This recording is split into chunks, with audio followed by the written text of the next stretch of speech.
नमस्कार। Jawahar Navodaya Vidyalaya 2027 study with Akhil sir classes में आपका स्वागत है।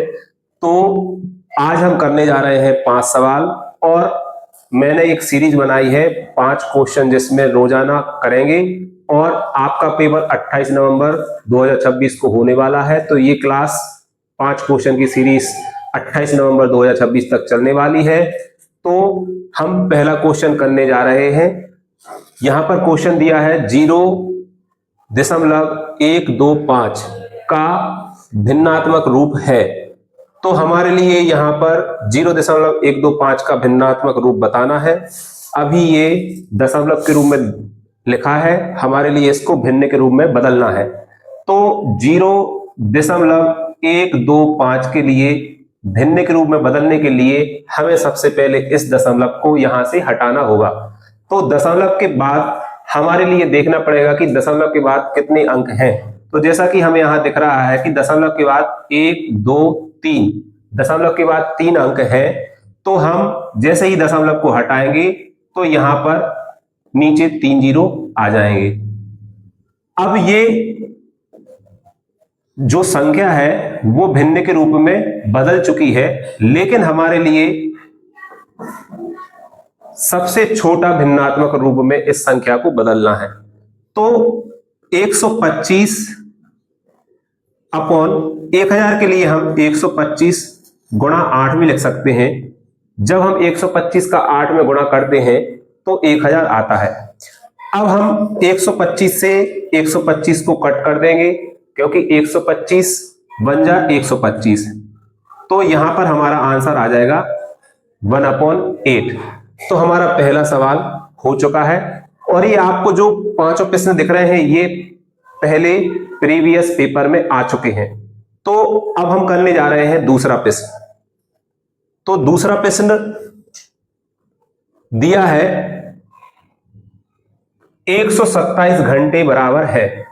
तो इस सवाल को करने के लिए हमारे लिए पता होना चाहिए कि एक दिन में कितने घंटे होते हैं। तो जैसा कि हम जानते हैं एक दिन में 24 घंटे होते हैं। एक दिन में 24 घंटे होते हैं। तो हमसे पूछा गया है 127 घंटे बराबर है। तो हम क्या करेंगे, 127 में 24 का भाग देंगे। तो यहां पर अगर हम 24 का पहाड़ा पढ़ेंगे 5 बार तो 120 हमारे लिए मिल जाएगा और यहां पर 7 शेषफल बचेगा। तो 127 घंटे बराबर हो जाएगा 5 दिन और 7 घंटे। तो इस प्रकार हम पता कर लेंगे कि 127 घंटे किसके बराबर है। तो 127 घंटे 5 दिन और 7 घंटे के बराबर है। अब अगर हम तीसरे प्रश्न की बात करें, यहां पर तीसरा प्रश्न है 36 के कुल गुणनखंडों की संख्या है। तो गुणनखंड ज्ञात करने के लिए हमारे लिए 1 से शुरुआत करनी होती है।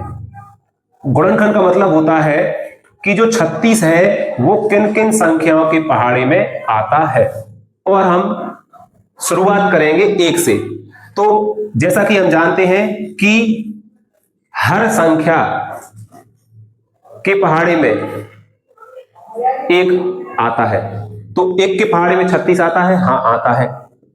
2 के पहाड़े में 36 आता है, हाँ आता है।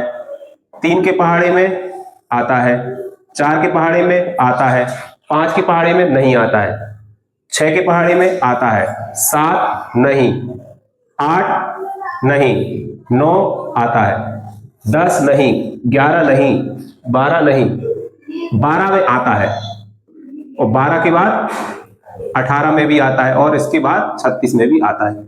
तो यहां पर हमसे पूछा गया है कि 36 के कुल गुणनखंडों की संख्या है। तो यहां पर हमने जैसे देखा 1 2 3 4 6 9 12 18 36। तो यहां पर कितने हो गए, 1 2 3 4 5 6 7 8 9। तो कुल गुणनखंडों की संख्या हो जाएगी 9। तो हमारा तीसरा प्रश्न भी इस प्रकार हो जाएगा। अब हम प्रश्न 4 की बात करते हैं। हमारे लिए एक प्रश्न है 3.5 धन 3.05 धन 3.005 धन 4 गुणित 3.05 बराबर है।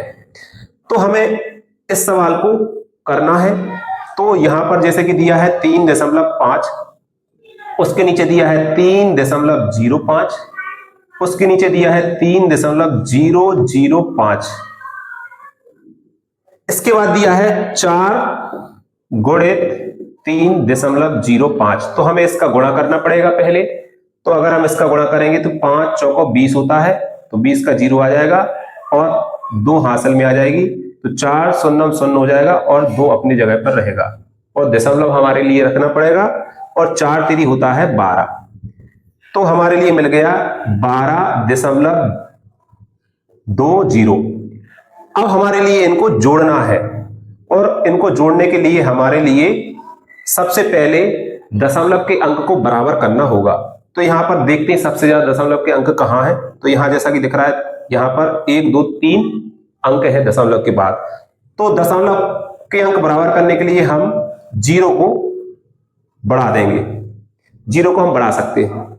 अब आसानी से हम इसको जोड़ लेंगे। 0 0 5 0 तो 5 आ जाएगा, यहां पे 0 5 0 0 5 आ जाएगा, यहां 5 2 7 हो जाएगा और यहां दशमलव है तो दशमलव ही रहेगा। 3 दूनी 6 और 3 9 और 2 11 हो जाएगा और यहां हासिल 1 आ जाएगी और 1 और 1 हो जाएगा 2। तो 21.755 हमारा प्रश्न क्रमांक 4 का उत्तर हो जाएगा। अब हम बात करें प्रश्न क्रमांक 5 की। तो यहां पर दिया है a बराबर है 6, तो हमारे लिए ये इसका मान बताना है।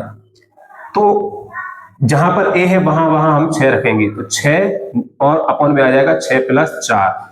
यहां पर a + 2 है तो 6 + 2 हो जाएगा और नीचे हो जाएगा 12 - 2 और -3 बटे में आ जाएगा 10। अब हम इसको आगे बढ़ाएंगे,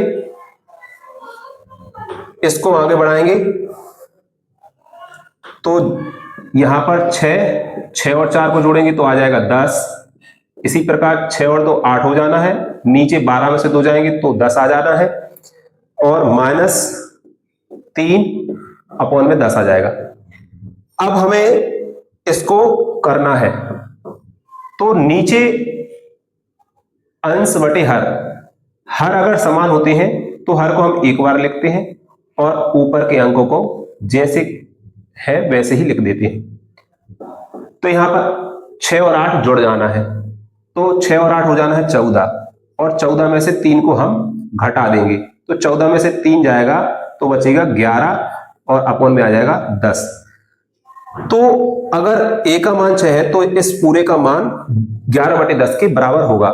तो आसानी से हमने 5 प्रश्न की जो सीरीज चल रही है उसमें हमने पहली क्लास को कंप्लीट कर लिया है। तो आशा करता हूं आपको ये सारे सवाल समझ में आए होंगे।